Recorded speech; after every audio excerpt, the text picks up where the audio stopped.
Okay, if you saw my first video of this, you'll know I sort of glossed over really the 11 oscillator models. It was just taking too long to describe in a single video, but I did think it was worthwhile revisiting it and coming back and just showing some more of the details in it, exactly what they do and exactly what it can sound like. And in particular, I did miss a couple of bits that I completely forgot about when I made the final video. First is that I really need to show this because I'm quite embarrassed I didn't pick it up. In the 4D and the 3D models, I'd said at the end of the video that you can't detune the oscillators precisely, and you can.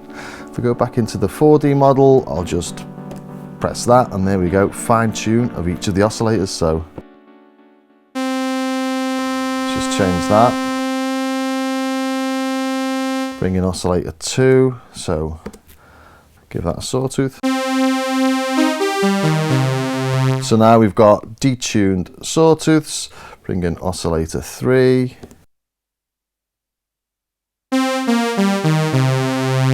Detune that one, so shift and press any of these keys really. Oscillator 3 settings, fine tune. Let's just detune that as well.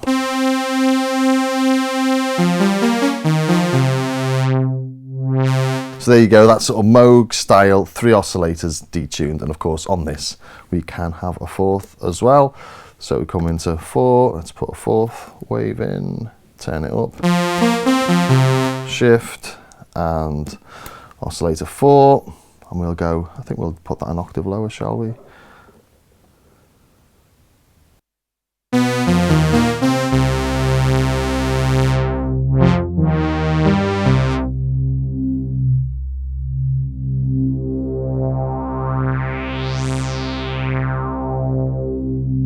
A bit of drive.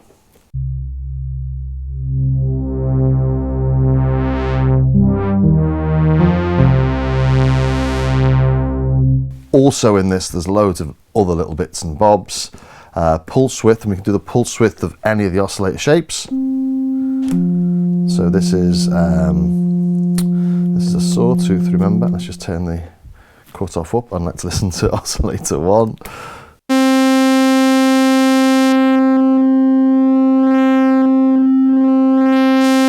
So changing the pulse width of oscillator 1, and it's a sawtooth. And let's do it with the LFO, so shift LFO, let's take the sync off.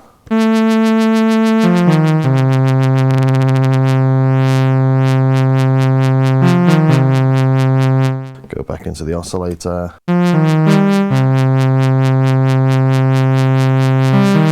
It's also got this, it's also got this fat parameter here as well. Let's take the PWM off.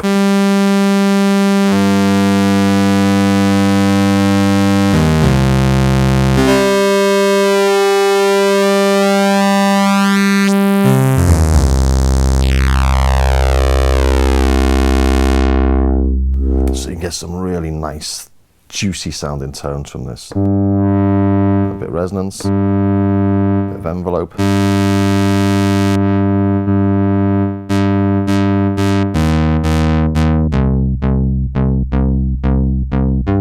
So it's a single oscillator, remember?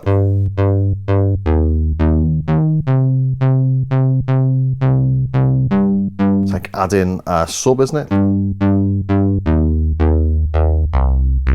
It sounds like it's changing that sub. Almost like from a pulse to a, or from a square to a pulse, I should say.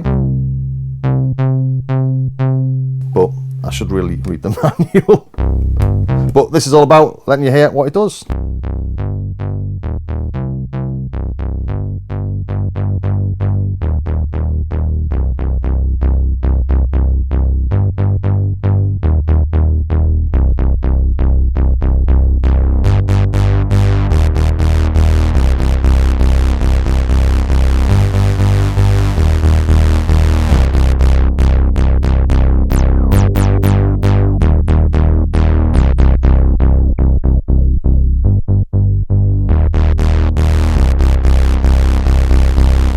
Quite big, juicy and fat to me. But importantly there, what I wanted to show was this extra menu when you press shift. That's not on all the different models. We'll go through that in a second, but let's go back into oscillator 3, change the pitch on that to A fourth maybe, or not a fourth, but a major third.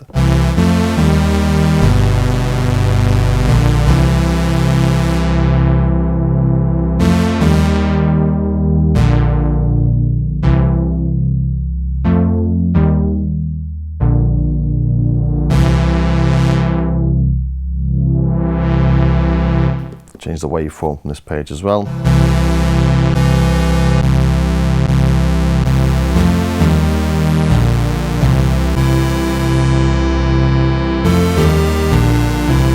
And there's our Alpha Juno. So let's try, because somebody asked in the comments on my original video, can you make a Hoover? Let's have a go. So model, we will go to SH-4d. We'll turn that to the Juno wave.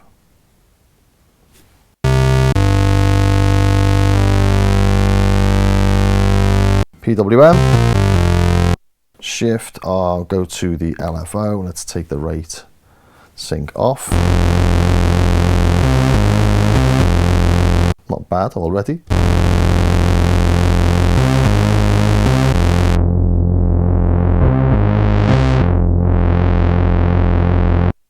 The Hoover tone's also got an envelope on the pitch. So if we go into the mod matrix, we will go to, let's go to the filter envelope.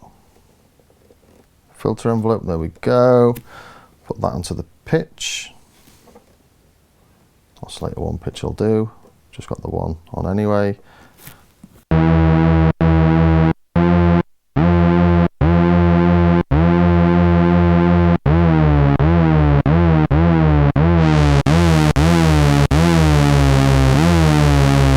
Not bad.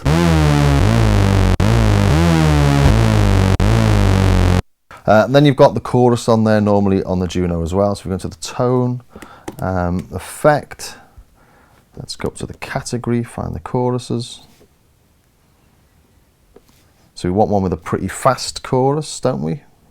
Because the Juno 2's got that lovely fast chorus. What have we got here? Rate.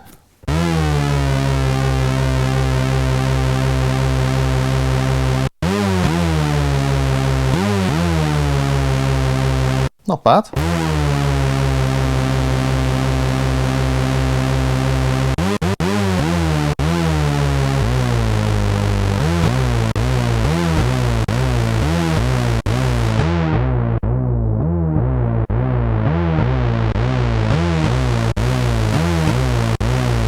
Pretty cool. Let's add a delay to that, because that's normally how you'd hear it.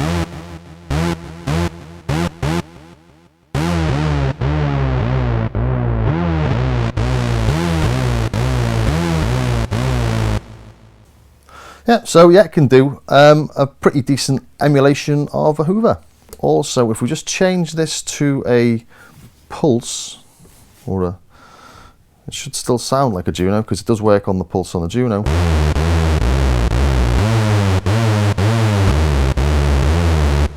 And it does, it's not bad, that is it. Should we try it on just a normal sawtooth? No. Quite nice, a bit weird. There you go. And while we've been playing around with the mod matrix, the other thing I sort of failed to mention, just sort of glossed over really in the previous video, was the different things you can do in the mod matrix that you might not expect. So let's go back to a initial tone. If we go into the mod matrix, and we'll just come down and see what's modulatable. This is quite cool. Oscillator levels, cutoff resonance, things that you might expect. But then we've got the oscillator, so the LFO to the oscillator pitch. So the amount of LFO to the oscillator pitch, and we could use an envelope to do that, for example. So if we go into the, I don't know, let's use the filter envelope again. Filter envelope, come down, LFO ones, oscillator pitch, turn that up. So you can hear the amount of LFO is increasing and decreasing with the filter envelope. Let's turn it up a bit, make it a bit slower, make it more obvious. And also inside here, we get different sources depending on which of the envelopes. I'll show this in a little bit more detail in a minute, but if we go into the model, let's put this onto the wavetable. Now the wavetable's got this envelope sort of built in for changing or modulating through the wavetable.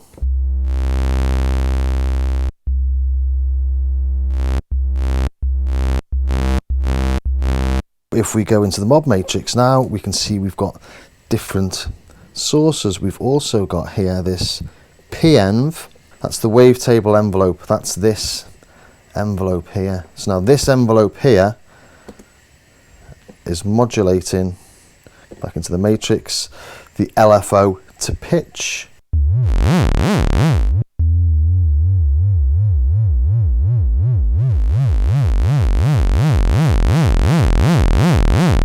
Let's turn it off there, but we're still using this attack and this decay.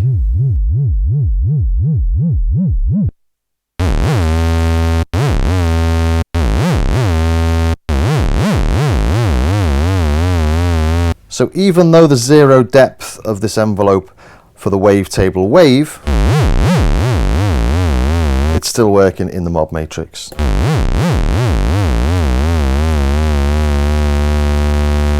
This is setting a completely independent depth to what we get here. So yeah, just a few more complexities in the mod matrix I hadn't mentioned in the original video, but if you are into your sound design, there are extra bits to dig into, but you just don't need them if you don't want them. And just to carry on with that theme, if we go back to the SH-4d and we go to the mod matrix, we can see that we, as a source, we don't have LFO2, just got a single LFO. Where are we? Just the one LFO there. But if we go to another model, model 3D, this has got an additional LFO here, LFO2, changing the wave of it here. If we go back into the mod matrix and we look at the sources,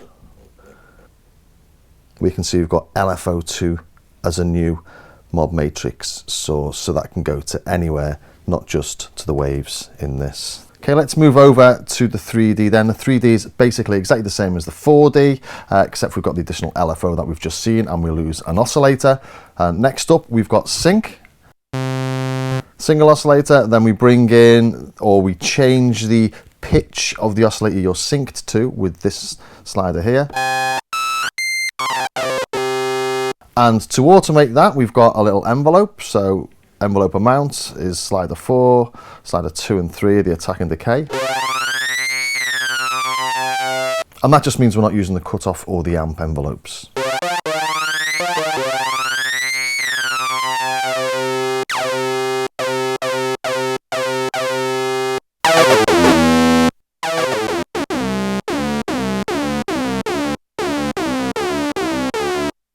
Timbre in this case adds PWM depth, and again that's synced to the LFO, or is pulse width is modulated by the LFO, I should say.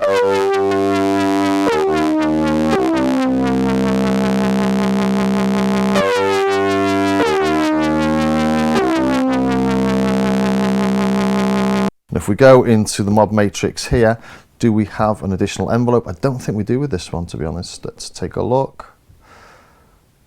Filter envelope and amp envelope. No, so we've just got one LFO, one envelope, but we do have the 4 slots there. Can't get a big unison tone from this. If we come into the shift and the oscillator, we don't get any additional options in this one. Come into tone, the analog feel here, that just makes it sort of a bit sloppy, goes out of tune.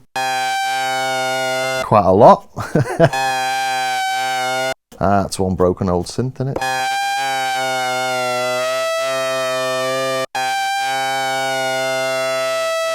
It's in poly mode at the minute. Probably best off left in mono, that. Okay, next up on the models, SH-101 and the Juno 106. Not going to spend too long on these. We sort of know what they do, don't we?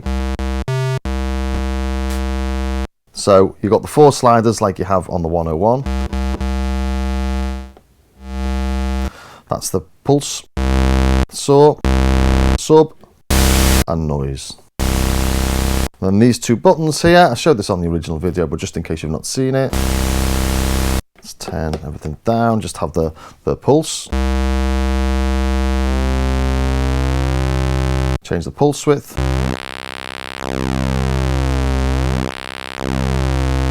Or have it as LFO, PWM. Just like you do on the 101. And then on the sub, we have the option of 2 octaves below or 1 octave below and different sub types. So one's a full square and one's, is it 25% pulse or something?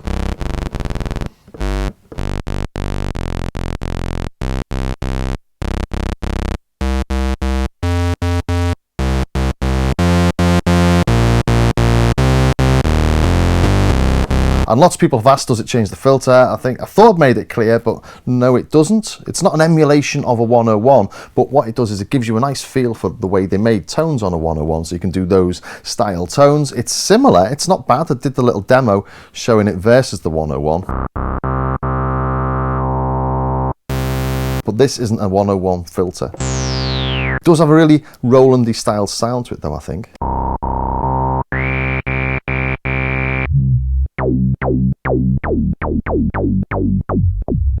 It's like a lot of modulation range in there.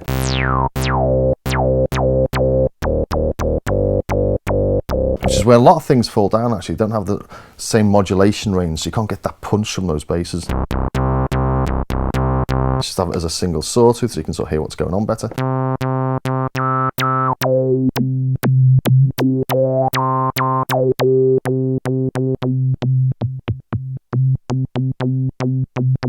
Getting that nice high transient, and then that deep sort of deep subbiness to the end of the tone. That's very Roland.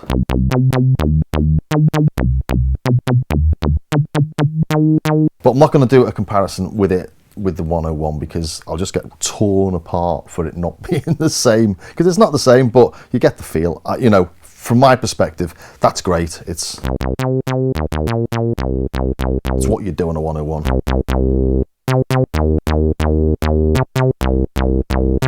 And I do know because I've got one.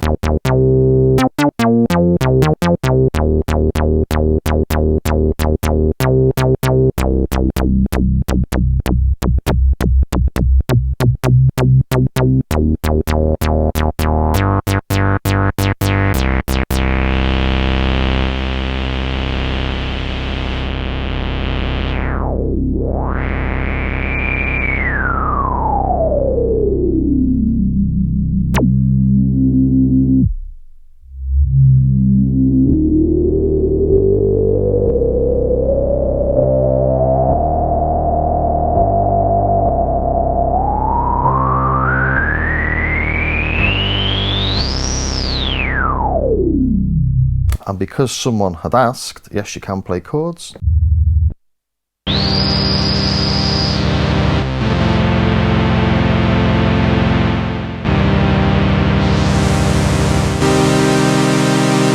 Nice SH-101 pad, quite cool. I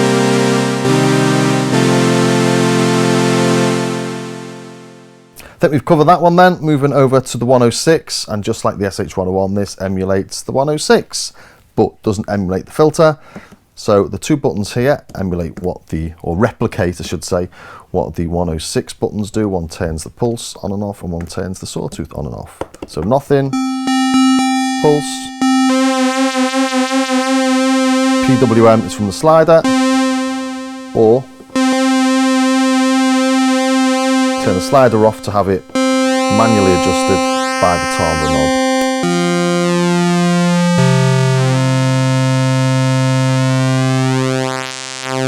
Just like the 106. And that's the beauty of these, I think. It's not about does it sound exactly the same. It's what you do on it. It's how you work it. It's how you get a 106 style tone, is that you don't have the ability to change the level of the pulse to the sawtooth. You don't have triangles. You don't have sines. So it keeps it within those limits.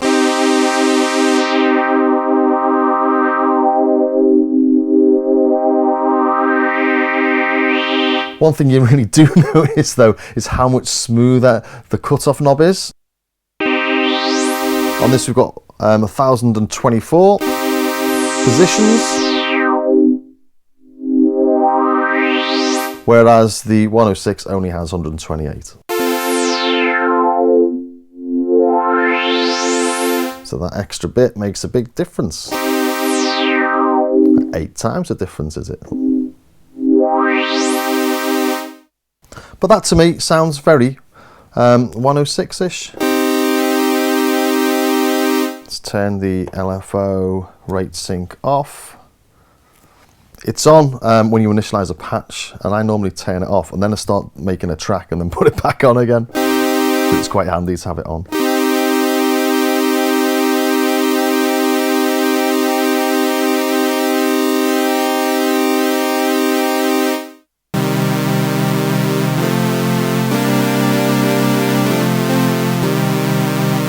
We do have this analog feel again. If we go into the filter, we'll notice, oh, sorry, to the oscillator, we don't have any additional options on the 106 either. We didn't on the 101 as well. But if we go into the tone and we bring in this analog feel, you can get things a bit sloppier, but the 106 doesn't do that, does it? Locked on because it's a DCO. And I think I did mention this in the initial video, just a really geeky thing in that on the 106, if you bring in a fade, it doesn't affect the PWM, but it does on this. You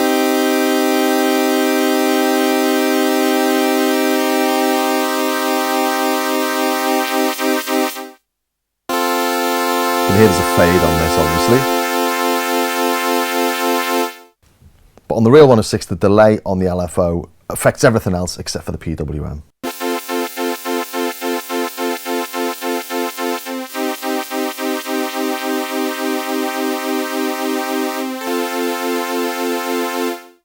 And on here we've only got the one sub option, exactly like the 106.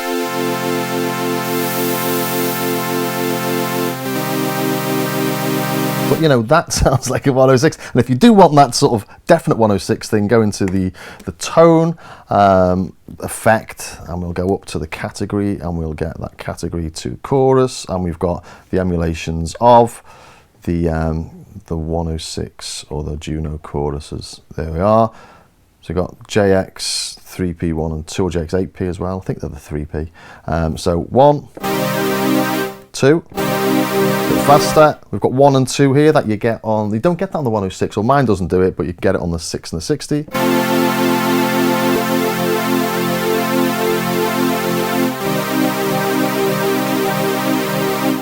And you'll hear it's got noise in there if I turn it up.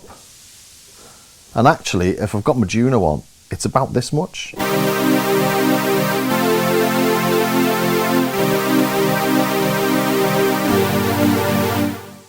It's not as it never goes this high. What's that? 127. My Juno's quite low. It's under 10. But it's noticeable when you've got the nothing playing and you've got the synth turned up.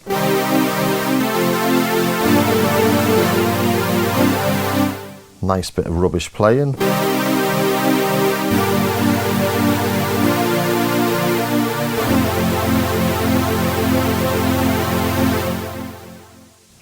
So there's the 106 in a little bit more detail perhaps than I did before. Moving now over to the Cross FM. Didn't really demo this before. We've got 2 oscillators, one is modulating the other. Then we've got a little envelope in here as well for the amount of FM I should say. So let's do a little bassy sort of tone with that, shall we? There you go. And let's take that Juno chorus off, our FM bass.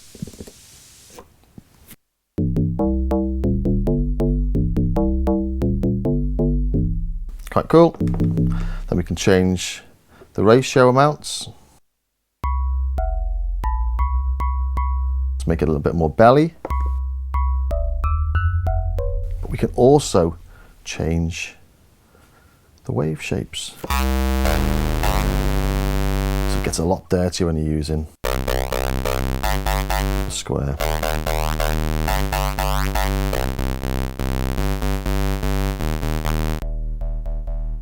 A lot dirtier, isn't it, that? We can also,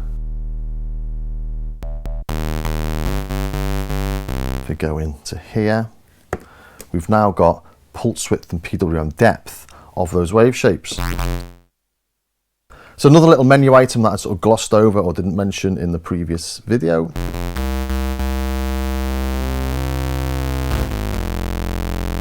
So you can go and really fine tune these things. We can even put PWM on it.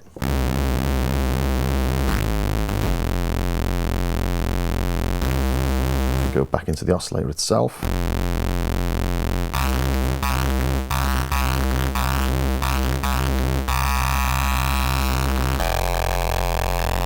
And you'll notice actually that this envelope's different in that we don't have an attack phase or stage. We have decay with sustain and release. Let's change that, that ratio, shall we?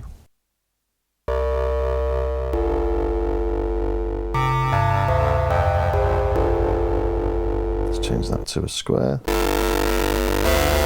Dirty bells. So we've seen an FM bass, a nice FM bell, a dirty FM bell. So you've got those sort of FM style tones if you want them in here, quite nice. And don't forget, we've still got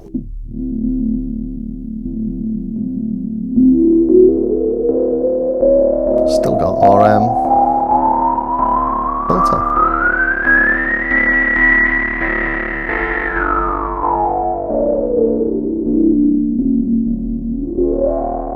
On the drive.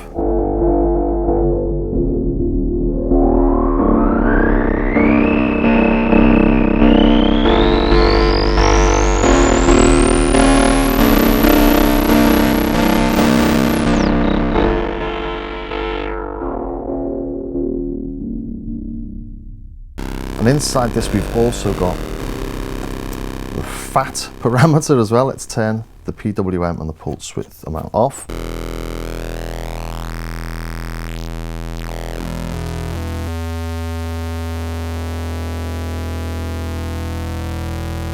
So loads of little extra bits to play with, and do the same with the modulator as well. So we can go really nasty or really nice. So there's our cross FM. Now move over to the ring modulator, and if you've ever used an Odyssey, you'll sort of know what this is doing. Imagine you've got two separate oscillators there. Let's pull all these down. We'll turn oscillator 1 up. Let's change the shape of that. So we're just listening to oscillator 1 there.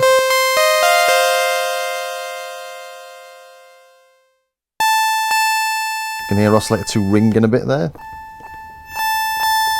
when you bring them in together. But then let's change the ratio here. Let's put that on 4, shall we? In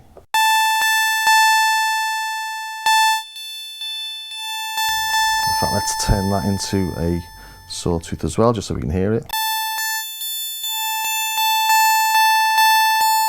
Add a bit of cross FM.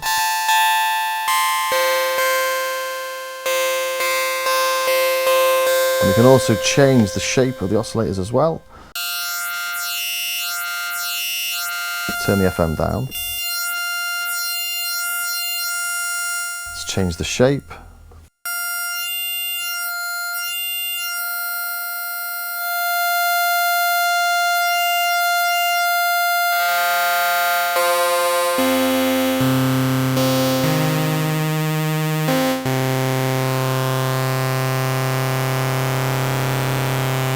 I'm not really shown the high pass yet, but I did on my original video, and it's just got some really nice grit in there.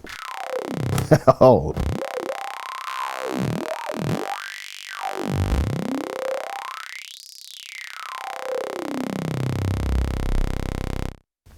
Okay, next model, Wavetable. We know what wavetables are. Let's initialize the patch.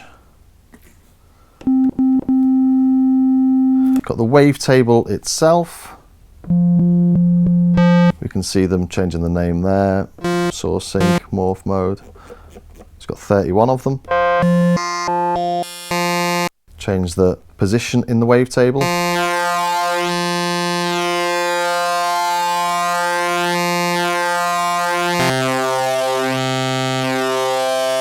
And then here we've got that envelope we saw earlier to move through the wavetable. So let's add some amount.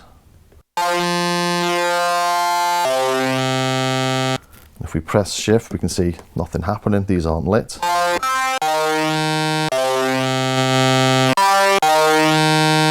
But all your usual wavetable bits and bobs. Got an LFO depth in there as well.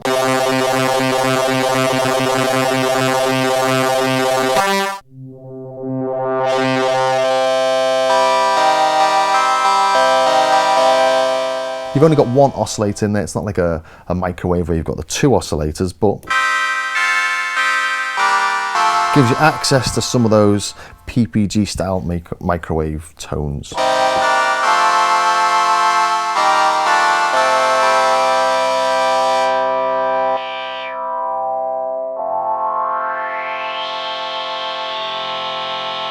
try and find another wavetable.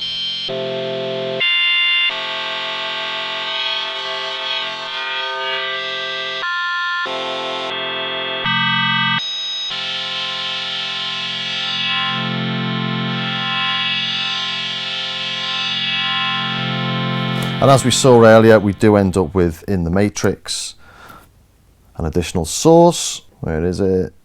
PEMV, just in case you fast forwarded that bit. PEMV is the wave envelope, so the PEMV as a source is using this envelope here. And this doesn't do anything to the amount in the matrix. This is an independent value. Next up, we've got Chord. I'll just initialize the patch again, so I don't get myself confused.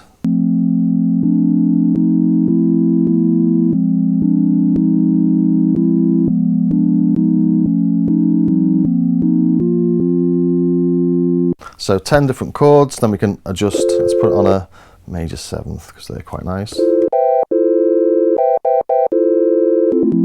Change the voicing, so it's like doing different inversions, playing the same notes up the keyboard.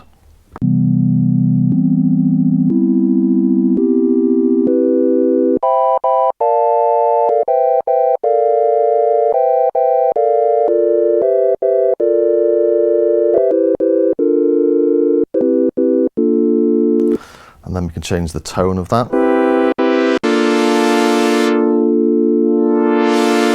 It's changing the pulse width basically from a square to a pulse, a thinner pulse. And then we've got PWM as well.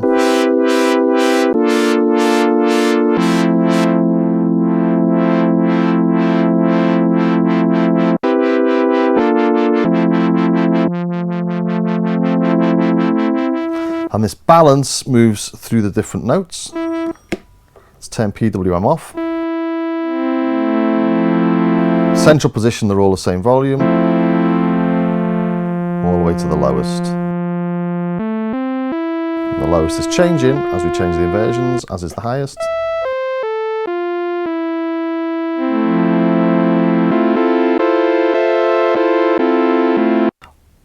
Okay, let's add an effect to that, shall we? Some quite cool effects in here.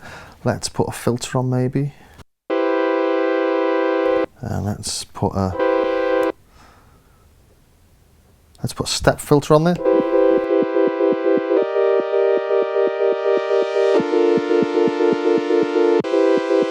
I like that. Let's change one of the steps just to hear what it does.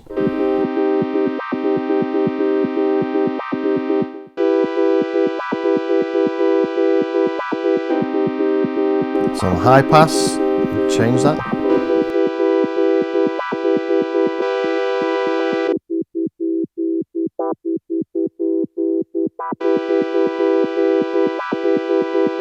But yeah, that's pretty much all there is to show on that. Just the very fact that it's there and that you can modulate it from the motion lanes in the sequencer is pretty cool.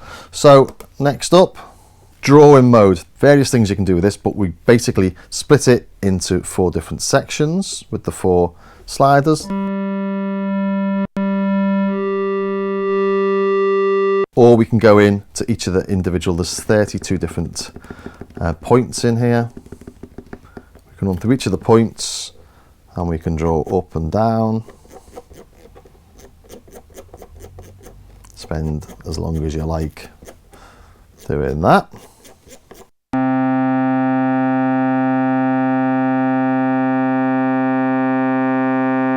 Or you can press enter and it'll just run through it, and you just give it a wiggle, do whatever you want to do, have a little play.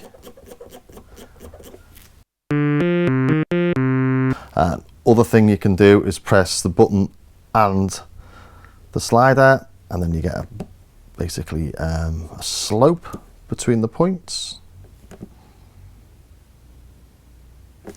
And I really like the timbre one. It basically sticks little edges on the wave, which almost sounds like bit reduction.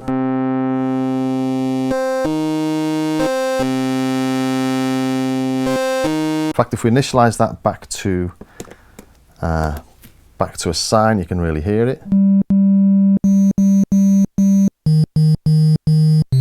Go down a couple of octaves. Nice. Up a few octaves. So yeah, it's sort of almost aliasing and stuff like that. But nice to have those sort of digital edges to things. Just to show this, because it's quite a nice thing to do, if I put a little release on that.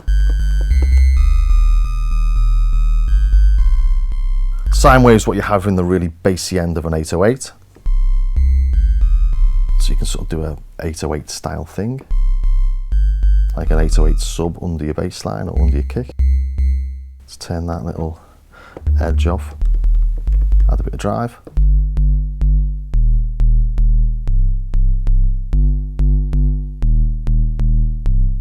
And if you did want to try and make an 808 kick, although you can do this in the kick section, just to show you, because we're looking at sound creation.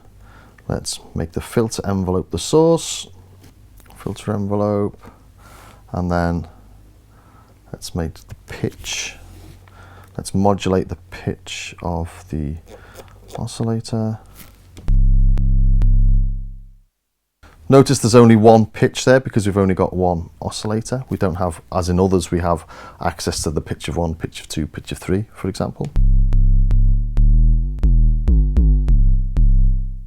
Sort of 808 style kick.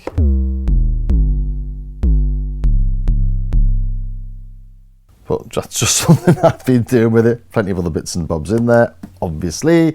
Okay, finally we've got the PCM oscillator. So we can get nice classic house piano tones. It's electronic piano.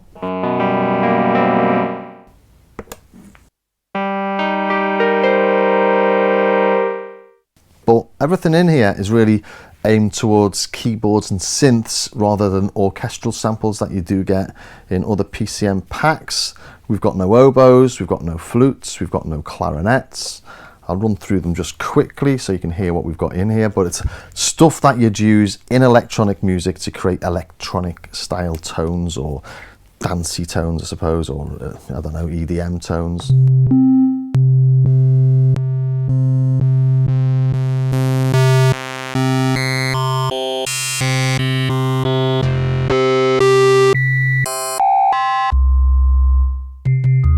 Yeah, and there we've got house organs.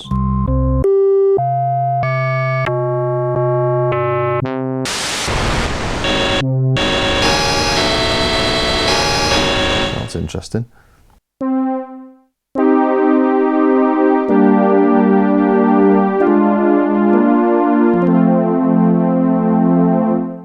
Very 90s sounding pad that is too. Electronic pianos and sort of stuff that people make little plucky things with.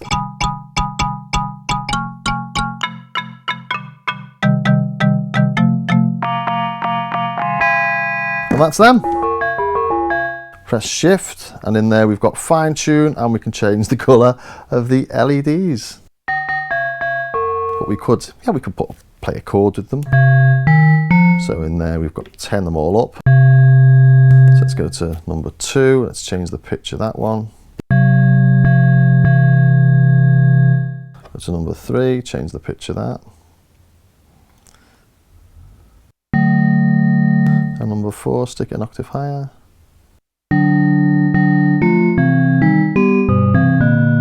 And go back into the main menu, and let's just change some of those sounds, shall we?